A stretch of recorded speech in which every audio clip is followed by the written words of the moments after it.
Último bloque de la mañana del centro, estamos en vivo, estamos en directo ya superando las 12:30 y les dijimos que íbamos a cerrar este programa en el día de la fecha con otra entrevista para dialogar con una nueva profesional aquí de la ciudad de Chivilcoy, sí que es fonoaudióloga, pero hoy es un día también particular, sí, y ahora nos vamos a meter en tema. Primero le vamos a dar la bienvenida a Mariana Vivanco, que ya la tenemos conectada con nosotros. ¿Cómo estás, Mariana? Hola Eduardo, ¿cómo estás? Bien, Bien, bien, bien. todo bien. Gracias por conectarte ante todo Gracias. con nosotros este ratito, ¿sí? Bueno, Gracias por la invitación. el lunes fue el día de la fonoaudióloga o del Sí, así fonoaudiólogo, es. ¿sí? Viste que siempre lo Ujú. hablamos en masculino, pero también tenemos Hay que decirlo en fonoaudiólogos. claro, también tenemos que decirlo Vos. en femenino, ¿no?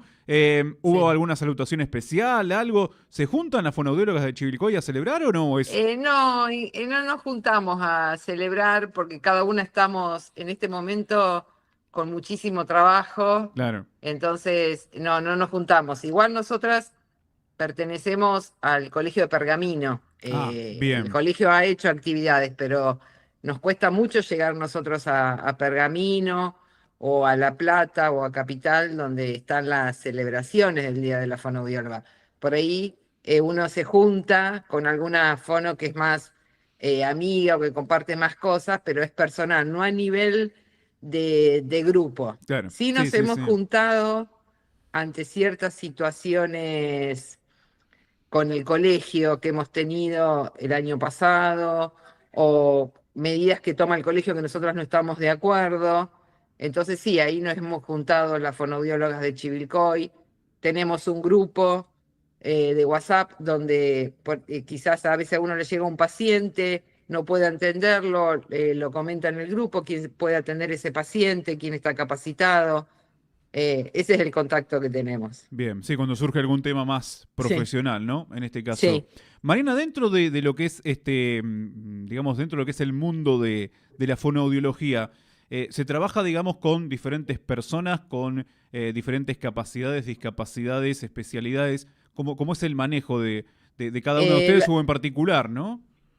en realidad la fonoaudiología se divide en cuatro áreas importantes. Desde el 2020, en la pandemia, sale la ley de ejercicio profesional de la fonoaudiología. ¿Qué significa esto?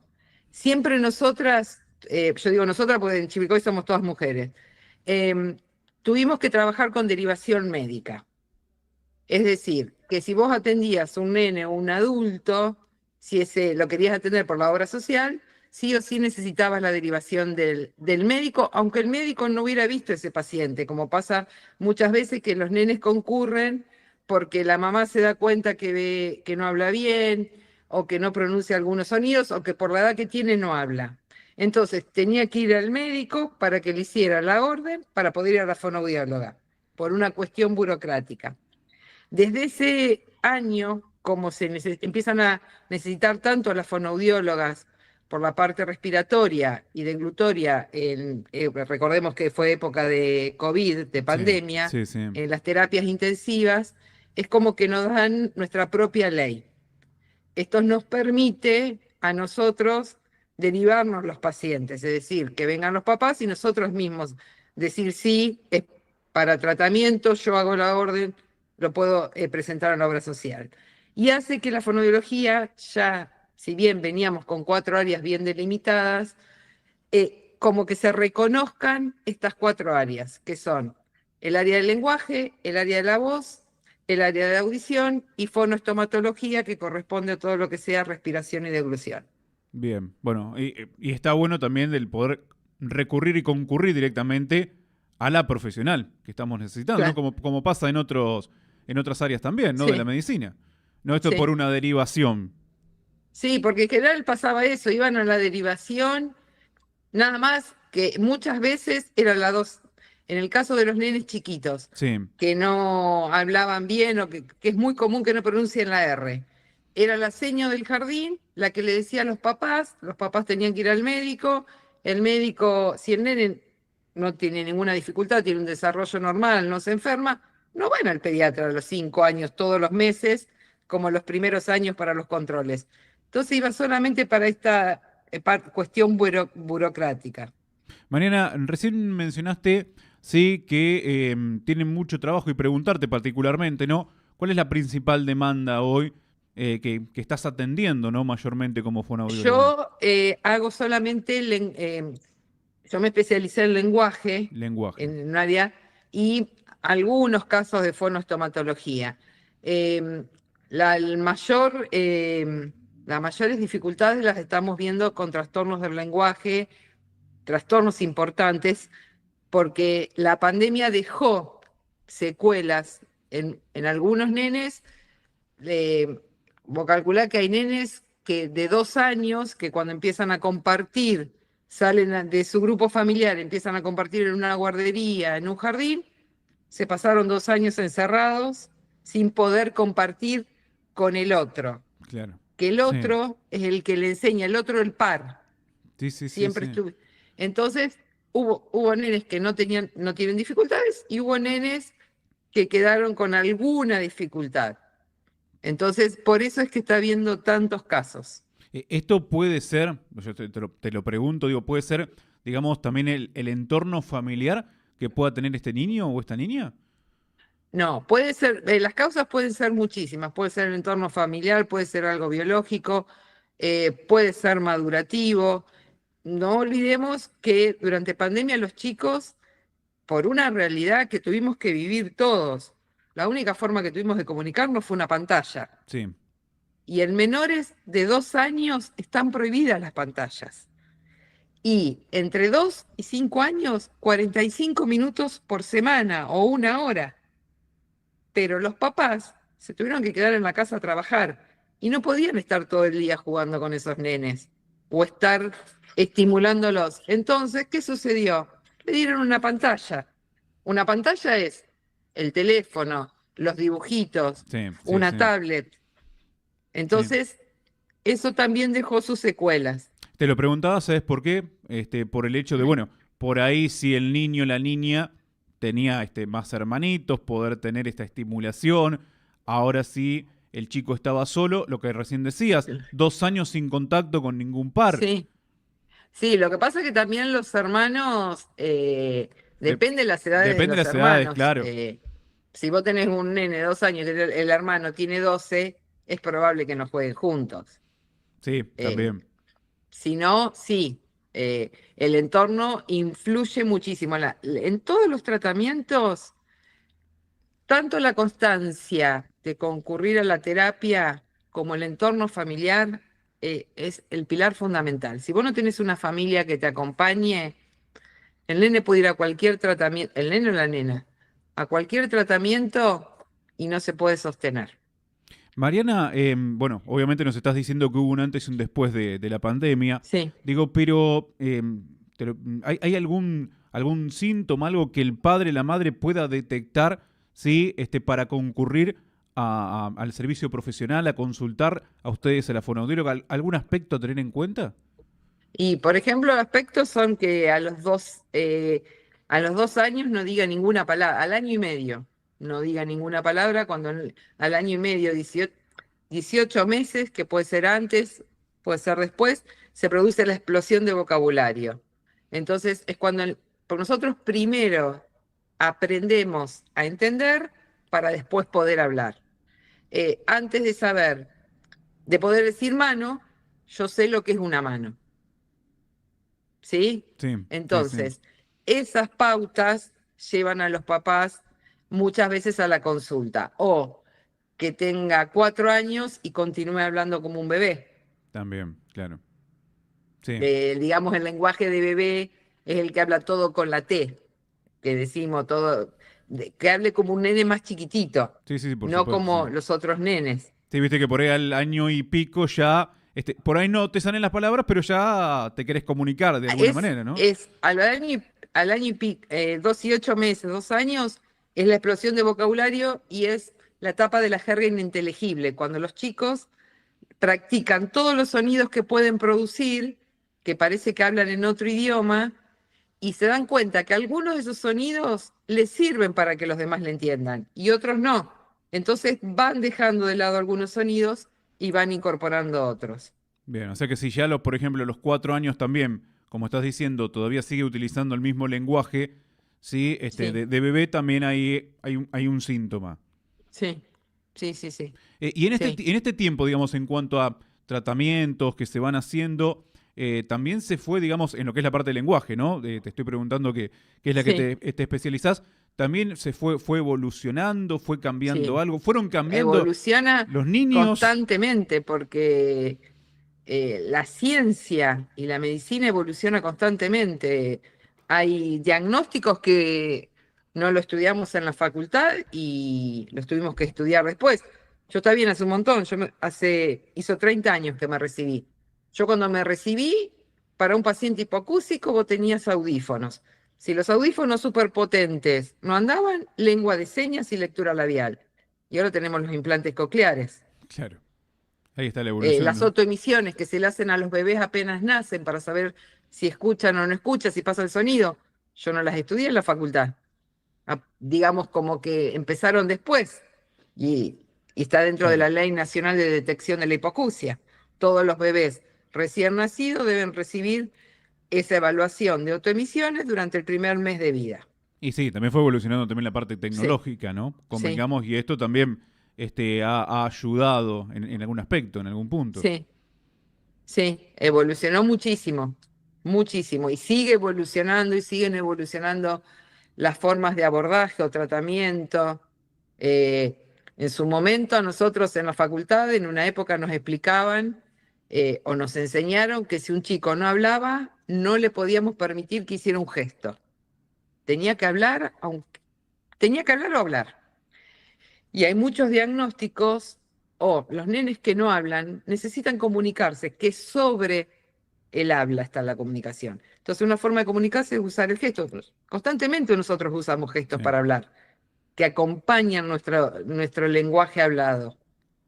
es así. Entonces, si yo le prohibía, nosotros nos decían no, hasta que no diga, por ejemplo, si no te dice, uno le tiene que decir al papá, hasta que no te diga leche, vos no le podés dar la leche. Sí, Que sí, no sí, la sí. señale. En el caso de los trastornos del lenguaje. Eso era lo que nos decían. Es más, en un primer momento, el trastorno del desarrollo del lenguaje, hasta hace unos años se llamaba trastorno específico del lenguaje. Y ahora evolucionó a raíz de las investigaciones, la terapéutica, que es un trastorno del desarrollo del lenguaje. Y bueno, pues, en muchos casos, también como recién decías, bueno, es para hacerse entender, ¿no? O sea, por un Sí, lado la palabra, pero por otro lado también, digamos, el gesto, sí. para que el niño sí se pueda hacer entender.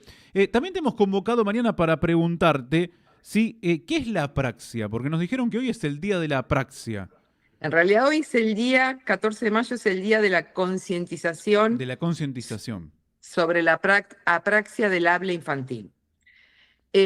La apraxia del habla infantil es un trastorno neurológico que afecta lo que es la programación y planificación de los sonidos del habla. Es un trastorno de habla, no de lenguaje. ¿Qué significa? Yo sé lo que quiero decir, mi cabeza sabe que te quiere decir hola, pero al momento de planificar mis órganos fonoarticulatorios, es decir, mi boca, mis labios, mi lengua, no lo puedo hacer. Claro, Falla ahí. No existiendo, no tiene que haber un déficit neuromuscular, es decir, que no tiene que haber una hipotonía, ni una parálisis en la lengua o una parálisis facial. Son nenes que te pueden decir ma, te pueden decir mi, pero no pueden decir mami. O eh, pueden decir rinoceronte y no pueden decir papá. claro. En general, estos nenes aprenden las, las primeras palabras que aprenden son las palabras que son funcionales para ello. ¿Cuáles son? Hola, chao, gracias, los colores, los números, pero no tienen las palabras como leche, galletita, panza, salir, vamos, porque esas le implican, las otras las aprenden de memoria y le quedan grabadas. Claro. Entonces las otras son más difíciles de aprender. O sea, pero es una cuestión de aprendizaje, digamos. En realidad es De una que, cuestión, el tratamiento de la apraxia del habla, lo que uno hace, el nene no puede fijar lo que nosotros llamamos las huellas o engramas motores. No sabe que lo tiene que hacer así. Después tengo que poner a. Y después tengo que poner a y digo mamá. Entonces, eso se tiene que fijar de esa manera. Él sabe que quiere decir mamá, pero no lo puede Pero no hacer lo puedo así. hacer, no lo puedo decir, claro. No, se distorsiona el fonema, se distorsiona la vocal, empiezan con tanteos. eh, por ejemplo, el otro día uno de los nenes me llamaba y estábamos justo practicando el sonido D. Entonces, Fefi, fía, no podía decir, y él feliz, fe, y li lo puede decir, pero no podía. Junto, Fefi, y Mira, día obviamente no. claro. Y cuando son grandes, que tienen más palabras, que ya uno trabajó, ellos te dicen, vos no entendés que el problema mío acá no está, está acá, está acá. Es esto lo que yo no puedo manejar. Y realmente es así. Es así, claro. O sea, ellos, o sea, en la cabeza tienen la palabra fijada, todo. Ahora el Sí, tema es expresarla, ¿no? en la En la comprensión conversación. están muy bien. Claro, No pueden poner los órganos como para decir los distintos fonemas del lenguaje. Nosotros cuando hablamos, hablamos muy rápido, entonces todas esas transiciones, que son las coarticulaciones, no las pueden hacer, empiezan a distorsionarse. Entonces van a lo seguro. Yo aprendí la entonces todo es con es lo que yo sé. claro, sí, El- sí, sí, entonces sí. me voy a lo seguro. Por eso, este es realmente un diagnóstico que nosotros lo empezamos yo en realidad lo empecé a leer y a escuchar previo a un tiempo antes de pandemia. Y después empezaron a aparecer muchos más casos. Son esos casos de los nenes que no hablan y que uno pensaba que era un problema del lenguaje y en realidad es un problema de los sonidos del habla. No pueden articular esos sonidos, no los pueden planificar ni en forma, ni programar, ni ejecutarlos en forma bien concisa, bien consistente. Un día puede decir una palabra y a los 5 minutos no la dijeron. Claro, sí. Entonces, es un diagnóstico que también hay que tener mucho cuidado cuando uno lo observa, porque suele confundirse con otros diagnósticos. Con los dos diagnósticos que hay que diferenciarlos es con la disartria, que también hay dificultades en todo lo que es esto, la ejecución y la pronunciación de los sonidos, pero hay un déficit neurológico, hay una lesión neurológica, mejor dicho. Y con el trastorno del espectro autista, porque estos nenes, en general, los nenes con apraxia del habla infantil, siempre juegan a lo mismo. Les cuesta mantener la mirada como los nenes autistas porque mi boca no le da mucha información. Entonces, no miran mucho a la persona que le habla. Y tienen el retraso en la adquisición del habla como los nenes con el trastorno del espectro autista. Entonces, a veces se confunden. Eh, ellos realizan un juego repetitivo porque en realidad es el juego que ellos aprendieron. No sé, por ejemplo, con autitos, arreglar los autitos, con un destornillador, una pinza. Si yo le pongo un martillo, ellos no saben Claro. qué es hacer con ese martillo. Ni saben cómo preguntarme, ¿por qué me diste esto y esto para qué sirve? Entonces, desconocen la herramienta y también la manera de comunicarse en Saben, este caso, ¿no? Claro, conocen eso y es lo que ellos aprendieron y se sienten seguros. Por ejemplo, en lo que es automático, ellos no pueden decir, vos le decís uno, dos, en general el nene te dice tres, siempre. Ellos tienen que decir uno, dos, tres, porque ellos lo aprendieron así. claro. Arrancando del uno para llegar al 3. El tres, sí, Bueno, sí, son cuestiones también interesantes, digamos que, a ver, en este caso te lo preguntamos para interiorizarnos un poco más, pero bueno, lo bueno es que estamos charlando contigo y que hay un tratamiento, ¿no? sí. Lo que sucede es que en la praxis del habla infantil, las evaluaciones y los tratamientos que tienen evidencia científica son todos en lengua inglesa, son todos tratamientos norteamericanos. Entonces nosotros no tenemos una evaluación hecha para el español rioplatense. Nosotros en general, cuando evaluamos lo que es lenguaje, evaluamos con test que han sido traducidos al español, pero no al español rioplatense, que es distinto el español rioplatense al español. Al español, sí, por supuesto. Entonces, y los test de lenguaje no evalúan la parte motora. Entonces vos por ahí le tomás un test de lenguaje a un nene y te da bien, te da desfasado lo que es expresivo, pero no te dice lo motor. Bueno. ¿Y acá cómo hacen, Mariana? Entonces ¿Trabajan con su propio... A ver, ¿trabajan con vuestras propias experiencias en el consultorio? uno usa algunos test, algunas escalas de origen estadounidense para evaluar. Algunas se han adaptado, son con dibujos, se han adaptado a nuestro idioma, porque por ejemplo nosotros no tenemos las consonantes finales como evalúan ellos, por ejemplo, Bob. Nosotros tenemos esas palabras. Sí, es verdad. Entonces hay que buscarle otra palabra más o menos parecida desde lo articulatorio que a mí me permite evaluarla. Bien. Se evalúan con estas escalas y las intervenciones, uno va viendo de acuerdo a cada nene cuál es la intervención que mejor le va. No sé, prompt, que es un método de intervención en los cuales yo voy tocando distintos puntos articulatorios para producir los sonidos. DTCC, que es otra metodología que consiste en imitar. No sé, montones de métodos hay. Lo que pasa, o enfoques, uno va viendo, hay nenes que a su vez tienen dificultades sensoriales y vos no los podés tocar. Entonces, ¿cómo yo le voy a hacer prompt a un nene que no le puedo apoyar la mano?